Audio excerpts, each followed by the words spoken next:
যে নারীতে আসক্ত তার তৃপ্তি হয় না। গুনাহ তৃপ্তি দেয় না, নাফরমানি তৃপ্তি দেয়। দুনিয়া একদমই অল্প, একদমই অল্প, একদমই অল্প, একদমই অল্প। আজকে যারা বৃদ্ধ মানুষ, আপনারা ভাবেন আপনি সেই ছোট্ট ছিলেন, আপনি কিশোর হলেন, তরুণ হলেন, যুবক হলেন, আজ অক্ষম দুর্বল বৃদ্ধ হলেন। আর কয়েকদিন, যে কোনো দিন আপনি কবরস্থান। আজকের যুবক ভাই, তুমি ভাবো, তুমি তো প্রথম দিন যুবক ছিলে না, এক ছোট্ট কোলের বাচ্চা ছিলে। আজ তুমি ধীরে ধীরে তোমার সেই শিশুকাল চলে গেল, কিশোর কাল চলে গেল, তরুণ কালও চলে গেল। তাহলে পিছনের এই সময় যেহেতু গেছে, তো ধরে নাও যৌবন কালও চলে যাবে। কোনো সন্দেহ, কোনো সন্দেহ। বন্ধু আমার, নষ্ট হইও না, নষ্ট হইও না। জীবন বড় দামি, সময় বড় দামি, হায়াত বড়ই দামি। এত সুন্দর যৌবন নষ্ট করে দিও না।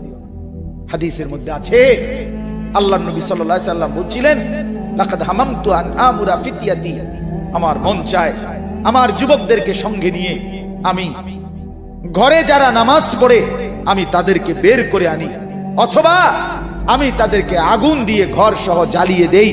নবীজির হাদিস এটা। নবীজি বলছে, আমার ইচ্ছে জাগে আমার যুবক সঙ্গীদেরকে নিয়ে আমি মুসলমানের ঘরে ঘরে গিয়ে বেনামাজি ঘরে নামাজ পড়ে তাদেরকে টেনে হিচড়ে বের করে আনি। কথা ছিল এই, কথা ছিল যুবক সমাজ গড়বে, কথা ছিল যুবক মানুষকে আল্লাহর দিকে ডাকবে, কথা ছিল যৌবনকাল আল্লাহর জন্য ওয়াকফ করবে। আজ দিয়া দিছে নারীর কাছে, জিনার ব্যভিচারের কাছে, মদ আর জুয়ার কাছে, মোবাইলের কাছে।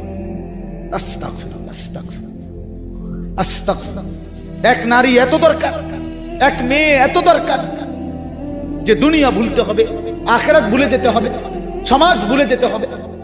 এক নারীর মধ্যে এতটা কি হয়ে গেল যে এটার পিছনে সারাক্ষণ সময় দিতে হবে। এটা কি এমন আশ্চর্য বস্তু? নারী আর পুরুষের, স্বামী আর স্ত্রীর মিলনেই তো পৃথিবীর সেই আদম হাওয়া থেকে এই পর্যন্ত মানুষের ধারাবাহিকতা। এটা তো একটা স্বাভাবিক প্রক্রিয়া। হাজারো কোটি মানুষ পৃথিবীতে স্বামী আর স্ত্রীর পবিত্র বন্ধন হইছে, তো সেটা তুমি একটু অপেক্ষা করলে তোমার জীবনও আসবে। কথা বলেন না কেন? এটা তো সহজ বিষয় না।